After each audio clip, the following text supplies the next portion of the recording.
Hello, everybody, and welcome to the Women's Soccer Show, U.S. Women's National Team World Cup Roster Drop Special. We are here. It is Wednesday. The roster has dropped, and we're here to talk about it. Allie, what'd you feel about how it was announced? How do you like that video? The video was cool. We had a discussion about it earlier. I thought it was stupid that they announced 3 players and then announced the rest of it. We talked about why that happened. It makes sense from a promotional side that they did that, but I was just like, why are you just saying these 3 players? And I honestly thought they were going to do that all day, just be like, and here's another 3, and here's another 3, and here's another 3. That would be too and much. I'm like, that would be annoying. You know, Americans. And you're talking about how Kelly O'Hara, Chrissy Mewis, and Lynn Williams were on the Today Show this morning. Yeah. Not the other announcement. I feel like this is a good place to start. This was a weird drop because we had an announcement where we learned that Becky Sauerbrunn wasn't going to be a part of the team due to injury. And we also learned that Kelly O'Hara was and Savannah DeMello was. That was really weird too. I forgot about that. Yeah. That was so weird. I'm like, why? I can understand announcing Becky separately as to being like, she's not and she's got her own message. But why are you throwing O'Hara and DeMello in there just randomly being like, they're on the roster?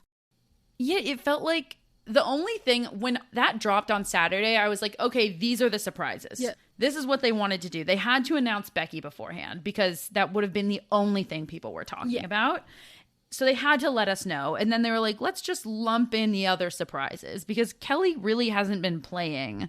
I think somebody did the math and she's played like a total of 90 minutes for Gotham in the past few months. That's not an accurate statistic, but she hasn't been playing a lot. So I think they were like, hey, here are the surprises. That's how I saw it on Saturday. And it seems like that was pretty accurate. Yeah. I read that as Rose Lavelle's going to be on the roster because if not, they were going to have to tell us now. But let's rewind to earlier today when we all woke up. It was like waking up on your birthday or waking up on your favorite holiday. For you. It was so happy. Yeah. I was like, I couldn't care less. But yeah, I put the only U.S. hat that I own on, however ugly it is.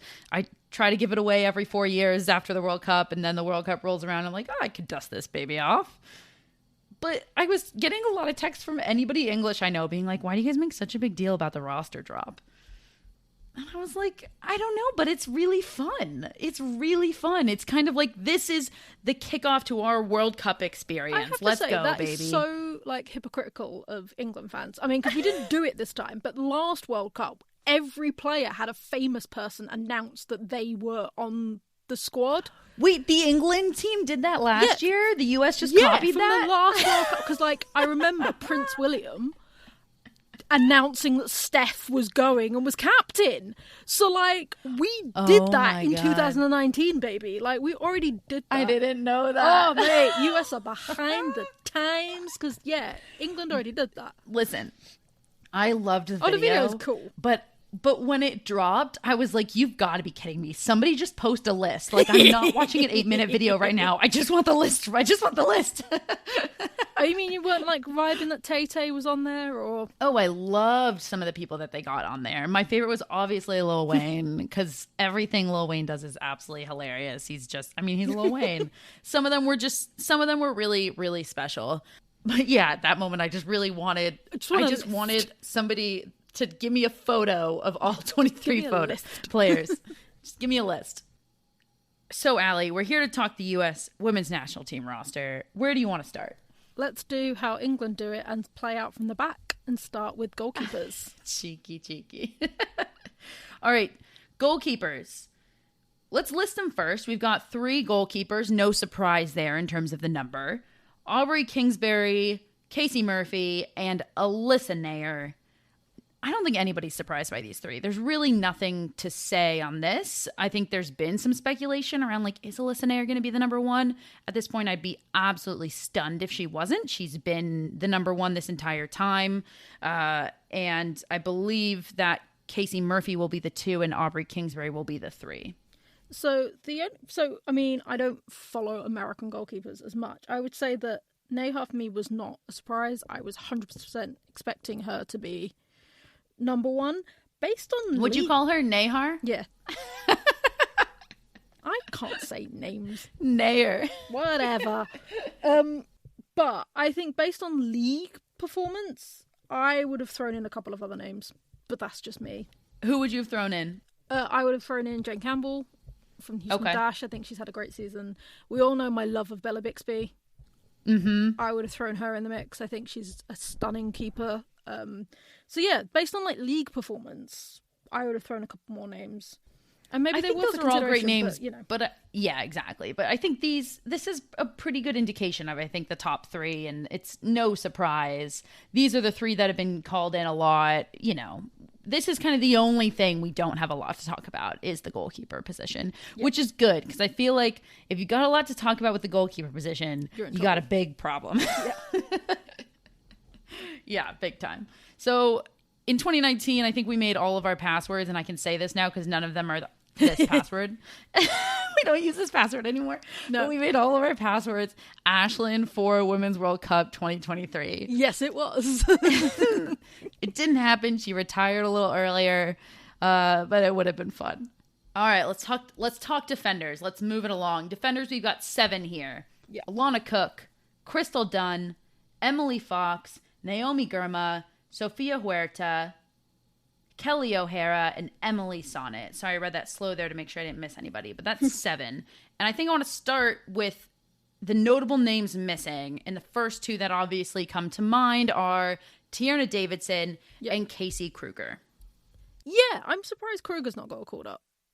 Davidson I can understand because she has been injured and is coming back and things like that. But Kruger, for me, I thought that was a lock.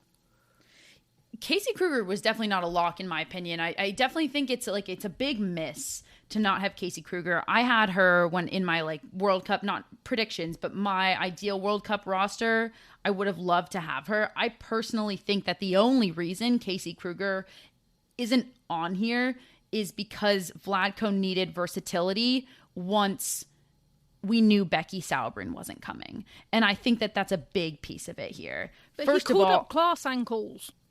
So I also think I think the Becky Sauerbrunn thing, it's a domino effect. Yeah. Kelly O'Hara is also, I believe, partly in this roster because you need some experience here. Yeah. At this point, I think your starting back line, 3 out of the 4 of them are going to be Emily Fox, Alana Cook, and Naomi Girma, all incredibly young, all very good, but you don't have experience, and you need that experience there. So I really think that Kelly O'Hara is in this mix because of her experience. I mean, you even look at Sofia Huerta, Emily Sonnet. They're young. Sonnet's got experience. But I agree with what you said about Davidson. She's just kind of not fully... She is fully back, but there just wasn't enough time for her to be in the mix because of her ACL injury. Yeah. What do you feel about there's a lot of Twitter chatter, and I actually had this conversation with Tim a little bit, that I feel that Casey Kruger was kind of done dirty because she's been playing for Chicago and their defense has been so horrendous. Yeah, no, that's a true fact. You see this in every league that look at their internal leagues, that if you're not in the top 4 teams, especially as a defender, you tend to get overlooked, and that you don't really, player dynamics don't really get taken into consideration because they're like, oh, well, if you're in a bottom team, then clearly your defense is so not well put together, and it doesn't take into consideration it is hard to be a standout defender on a team that leaks goals. Yep. That is so hard to do, and I love the way that Casey Kruger was playing coming right out of the most recent U.S. Women's National Team camp. But I have to say, I don't think that her performances in the NWSL have been all that consistent. Again, maybe not necessarily her. It is hard to be a standout defender on a bad team. Yeah. And she's also been having to play a little out of position in the NWSL, sometimes in the center, sometimes on the outside. And I think that was kind of the detriment to her. But what a star. I think that's, hopefully that's not going to be such a big miss. But I just feel that the added element that she could have brought, we're going to miss her. But let's talk about the defenders we have here, because we also have to talk about, namely, Crystal Dunn. I was going to say that was the next name on my lips. Yeah, let's talk about it. Crystal Dunn. I mean, it wasn't going to happen because he's a stubborn so-and-so, Vlatko. But I wanted him to pull a Serena Wegman and move Dunn forward. Because that is, I mean, you're talking about experience. I get that's what he's going for, having that presence in the back. And he needs that, obviously, because like you said, having Becky out is kind of like thrown everything out. But I'm like, I want to see the Dunn forward magic that we see. We all do. In the league. We all and do. Else. And I just think, you know what? Take a risk. Take a risk, man. Like, I mean, look, I love Crystal Dunn, and I want to see her play the position that she feels good at. Yeah. I think more than any other year, need her in this back line this year. Especially, like I said, with the missing Becky Sauerbrunn. I believe that the starting back line is going to have Dunn, Fox, Cook, and Girma. And I think O'Hara's going to come on as a sub. Sonnet will be a versatility player. And Sofia Huerta may or may not see the field. That's how I see this playing out. And you need Crystal Dunn in that back line to really lock it down. You just do. She was asked about it on the press conference. The U.S. women's national team held a press conference. It was mainly Vlatko, but she spoke as well. And she was asked about it. And she frankly just said, that's just not a conversation that Vlatko and I have. And that's how it is. But it should be. As her as a defender, I'm happy about the way this starting back line is shaping up to be. I'm a little worried because obviously we're missing the Brune. Yeah. Everybody who was on the press conference really spoke first about not only what they will be missing on the field in Becky Sauerbrunn, but what they will be missing off of the field in Becky Sauerbrunn. And there were some really beautiful quotes, like Vlatko Andonovski just straight up said, when he was asked who was going to be captain, he just straight up said, Becky's always going to be our captain. And that's it. Yeah, she's the Jill Scott of the American squad, man. Like, you can't not love the Brune. Any other thoughts on defenders here? I feel like maybe the next leg of this conversation is around the outside back selection. It did feel like it was kind of down to 2 spots, 3 players. 2 spots, and you have Huerta, Sonnet, and Kruger.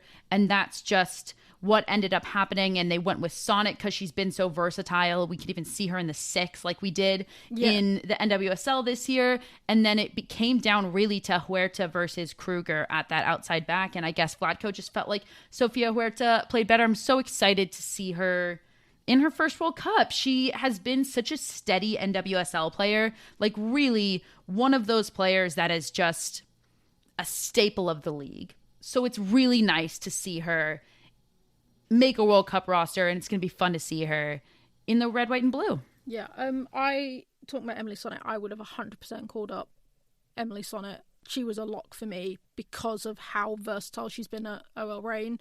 The way Laura Harvey has transformed her as a player in the short time being at the Reign, I'm like, that is a World Cup making performances she's been putting in, week out. So for me, Sonnet was one of the guaranteed locks.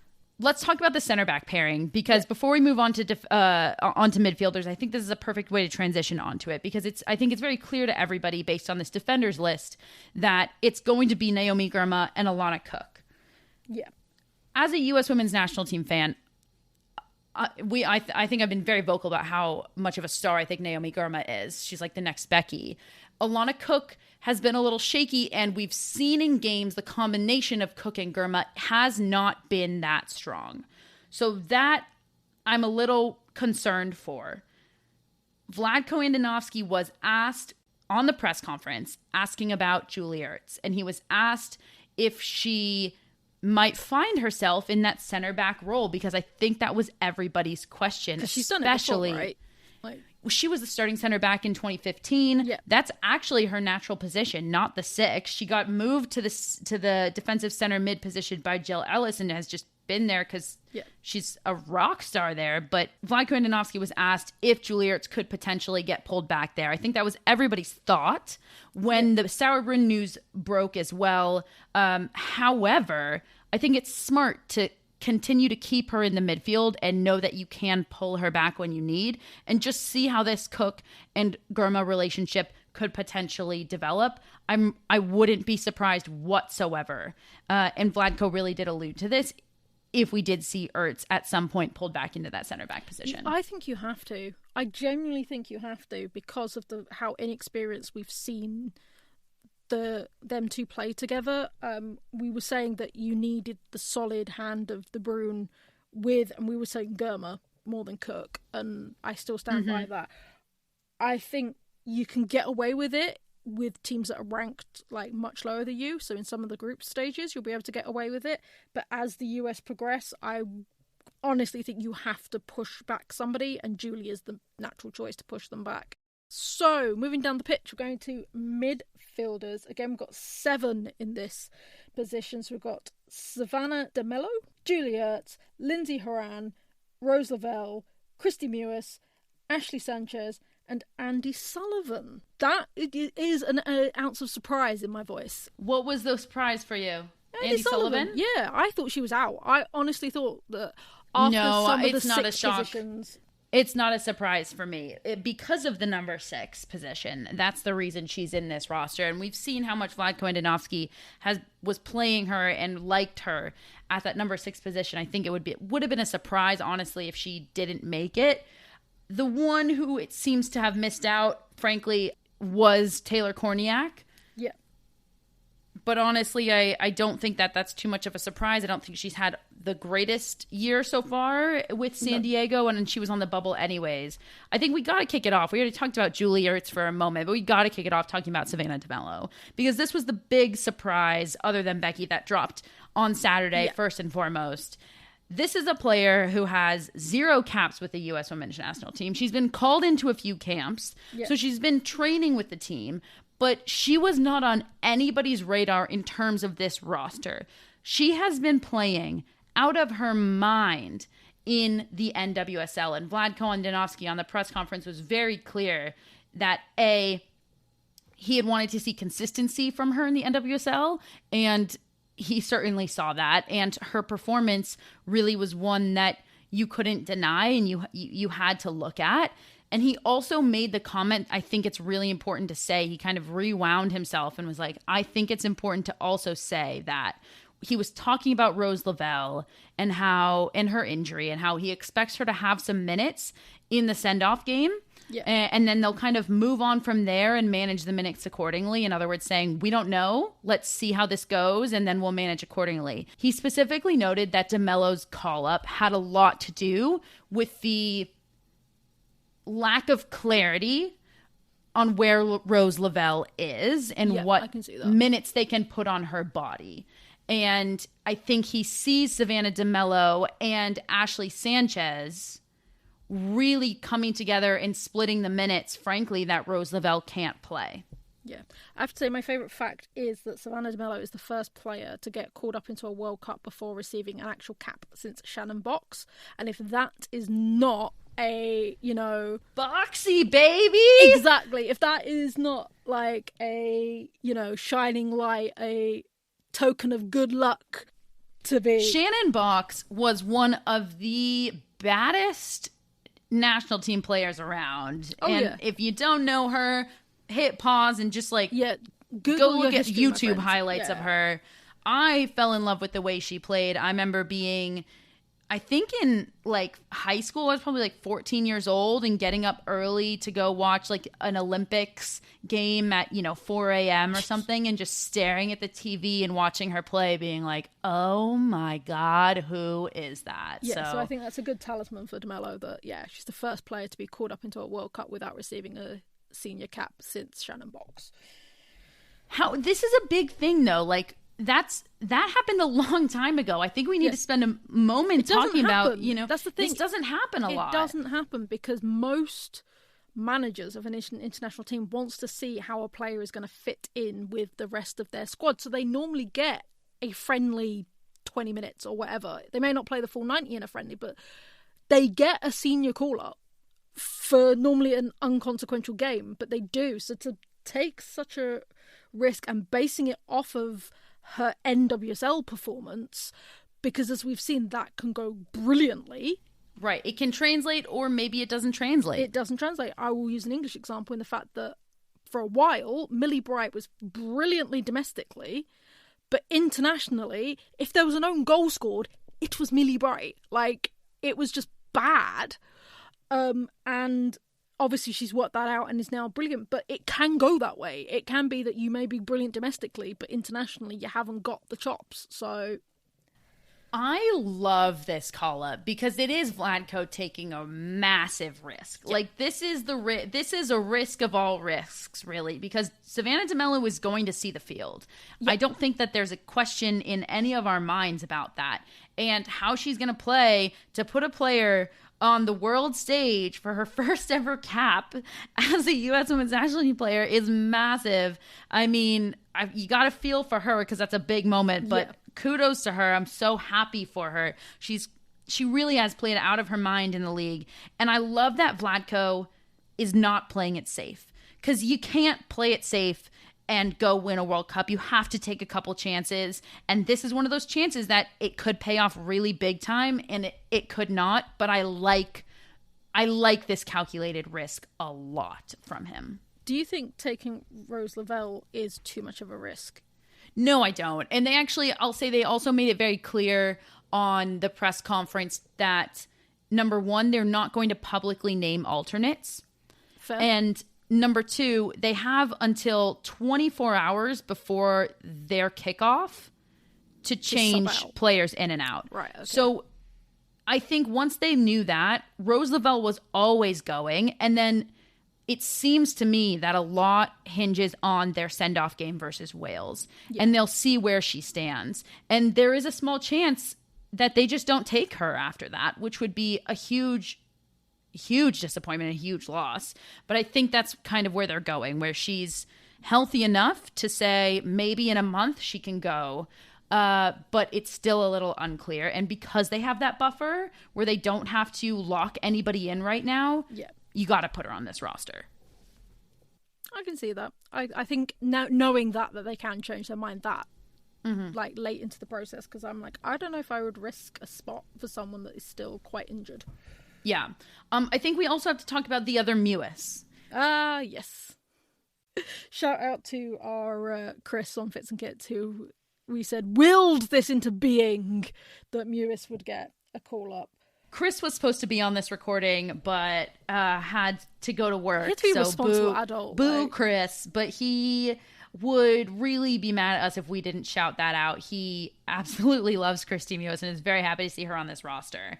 I think other people are a little surprised. I was surprised, okay, I was going to say, what was your thought? I was surprised because I think she's controversial. I think she's been okay for Gotham. I don't think she's been really setting the team alight as we know she can.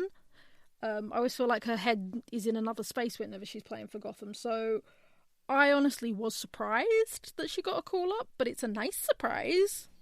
I don't think I was that surprised. I think Vlatko was really clear that he's liked how she's played. And quite honestly, I think Kristie Mewis has been kind of the opposite of what we were just talking about, where if she hasn't been that strong for Gotham, she really shows out for the U.S. Right. She doesn't get a lot of minutes, and she's been able to really put points on the board in terms of goals or assists and impact games in those very few minutes that she's gotten. And I'm going to keep referencing the press conference because I think we learned a lot of information in it that I want to share.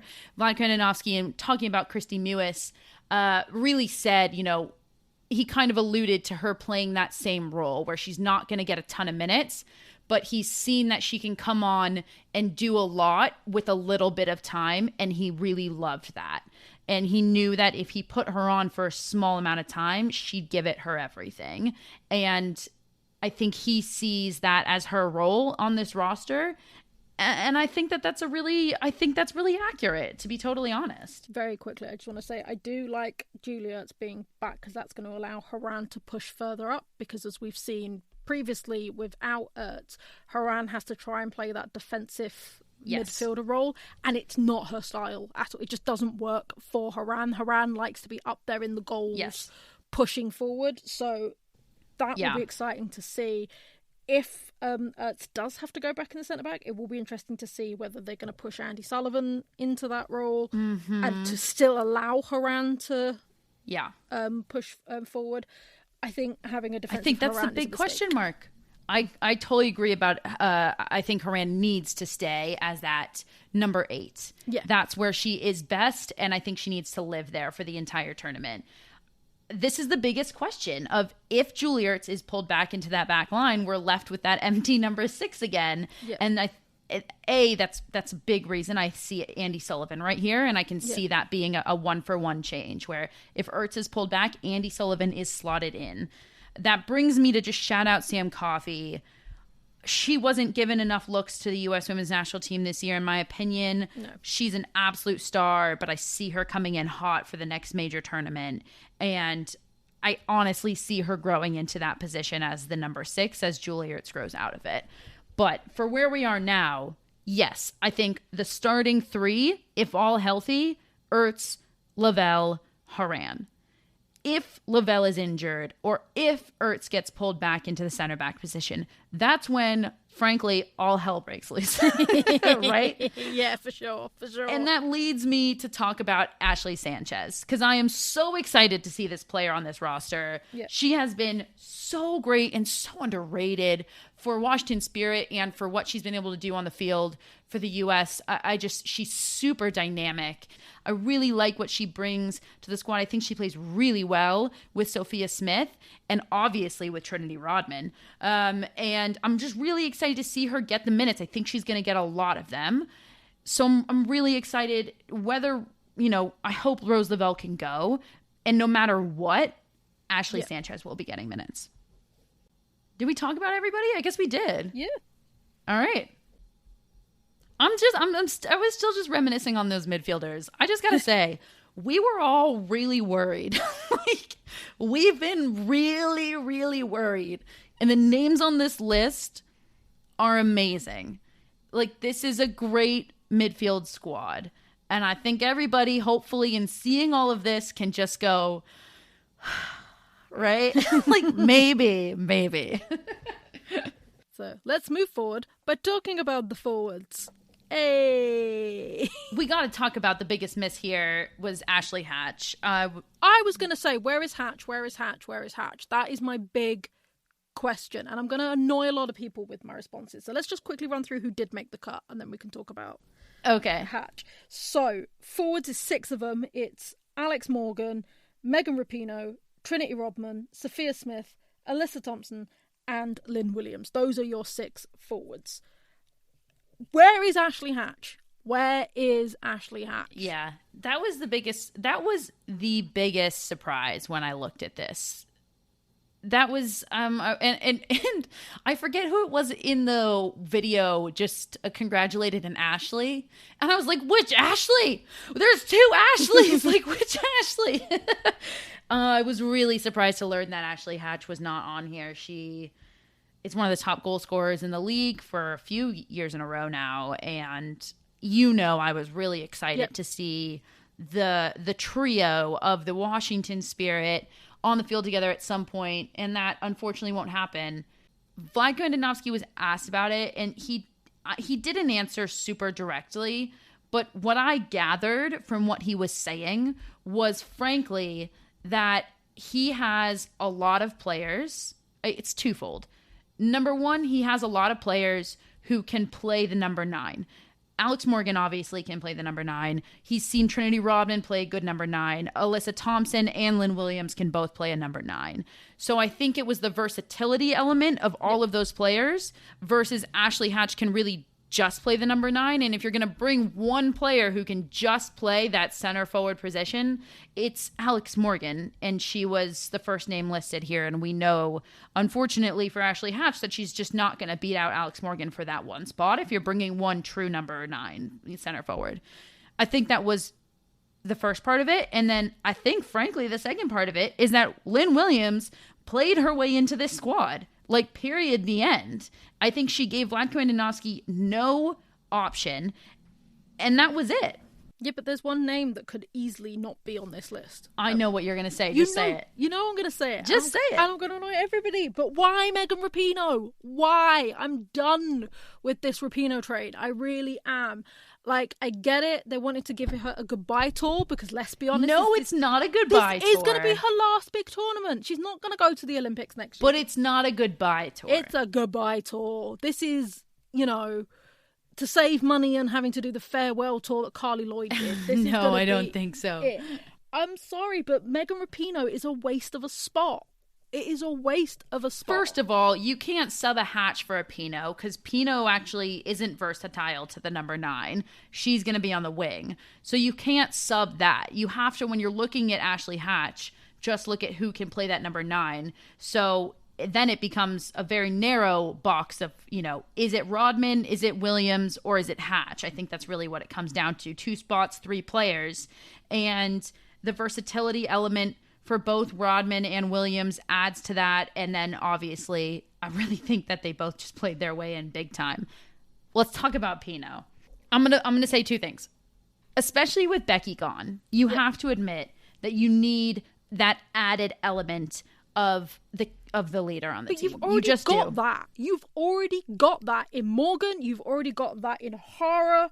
You've already got that. You do not need Pinot. You don't. I'm sorry, but she's a waste of a spot. She's a waste of a spot. I disagree.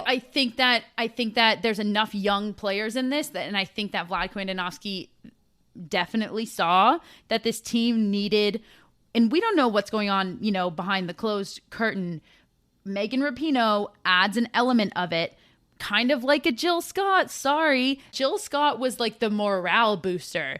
And Megan Rapinoe is very much a morale booster. And they were very clear, like 2 years ago, I want to say, that if Megan Rapinoe goes to the tournament, it's going to be in like what I've now deemed the Abby Wambach role, or what you can call the Jill Scott role, where you're not going to really see the field. Maybe at the end of the day, in the last 10, you probably will, but you're not going to be that key player that you used to be. This attack used to revolve around you. It doesn't anymore. You are going to be a leader in other regards. And I think that, this team needs it. Julie Ertz, she's been to 3, but you look at how many players on this team have been to 4 now. This is Alex Morgan's 4th, Megan Rapinoe's 4th, and Kelly O'Hara's 4th. It's just those players. And Julie Ertz has been really out of the mix for a long time. So, yes, she's a leader, but it's very different because she hasn't been with the team for a long time.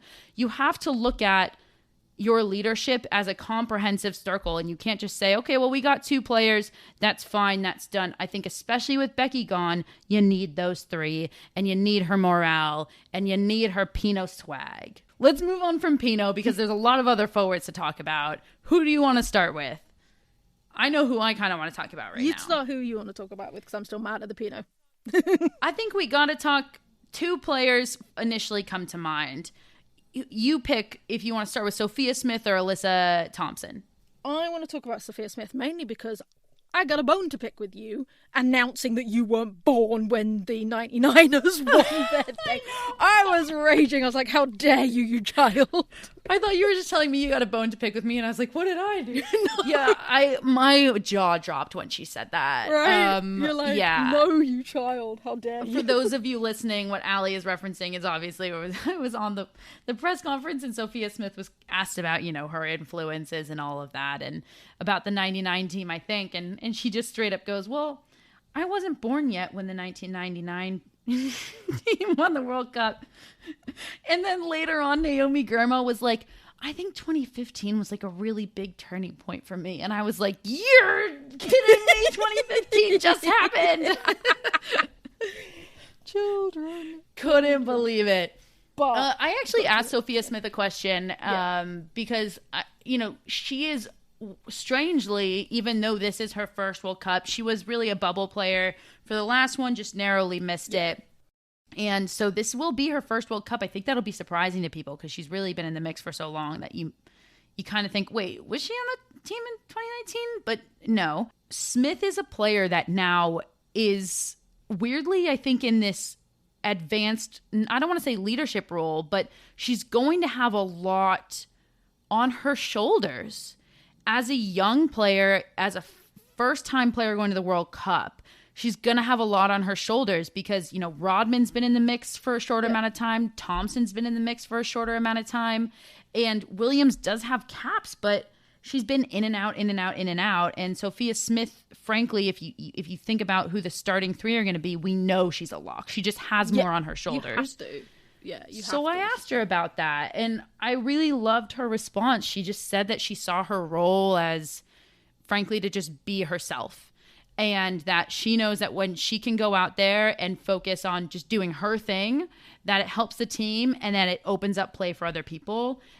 And I just absolutely loved, I think that for such a young player, that's a really advanced answer, frankly. Yeah.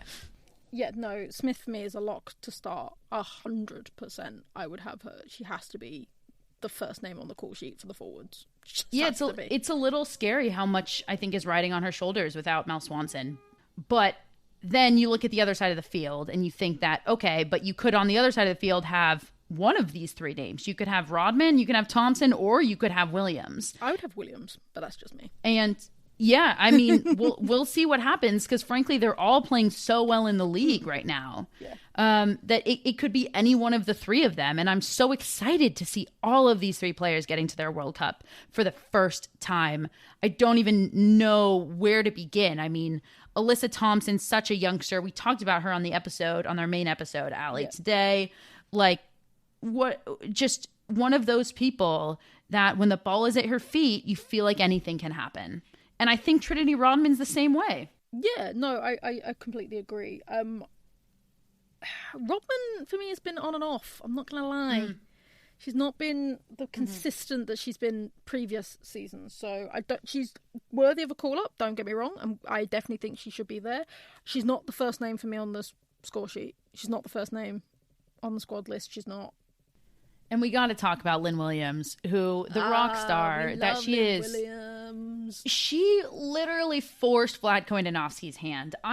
He has straight up said on the press conference that of all players, Lynn Williams really was in the pool of players where her NWSL performance really affected what happened in her call-up / not call-up. And she forced his hand. She played out of her mind. He literally couldn't not put her on the roster. He just had to. Yeah. And to do that as a player, it's just so badass. I absolutely love that about her. I want to see her translate that into the national team. And it's a perfect moment for her. She is absolutely rolling. She can't stop scoring goals. And I'm so excited to see her in this squad. That was the name I was most excited about when I saw the squad list come out, because we follow Gotham quite closely on this podcast, and the turnabout that Lynn Williams has done at Gotham is humongous. So yeah, I love playing forcing Vlatko's hand. And we got a shout out. I love to see Alex Morgan on this team sheet. I think she's going to be huge at the number 9, and I'm really excited to see what these front six can do. There's we're talking about we don't know who's going to be starting because I think everybody is really at their peak performance level right now. Pino. It's not going to be Pino. So 5 out of 6 is really at their peak performance level right now. And that's a great way to be going to World Cup. No, you excited now? I'm very excited. I want to add in, because I think we mentioned captaincies. Am I excited now? I've been excited this whole time. I'm like tired now because this whole day has just been a high and now I'm kind of coming down. You know what I mean? Yeah. I do want to mention briefly, because we mentioned captaincies, Allie. Vlatko Andonovski said that he actually hadn't shared with the team who's going to take over captaincy. So obviously that's not going to be public information for a while. No. I don't actually know if they've figured it out, to be totally frank. I'd give it to Morgan. Yeah. Is mine, to be honest. It seems like the natural answer. I mean, the 2019 World Cup, Megan Rapinoe and Alex Morgan co-captained it. So she has experience being a captain for a World Cup. She will be on the field for the majority of the game. The reason is I wouldn't co-captain it with Rapinoe again is not because of my apparent dislike for Rapinoe, which is not true, but is the fact that I think Morgan's going to play pretty much all 90 unless something drastic happens. So I think she's a good captain to have. So personally, I would give it to Morgan. I could see it going to Morgan. I could see it going to, frankly, a co-captain and pairing it with Ertz, Horan, Dunn. Ertz, I could see. So I can see Haran. I don't know, but that could just be. I only say Haran because she's worn it quite a bit. You know what I mean? And she'll if she doesn't play every minute of every game, I'll be surprised.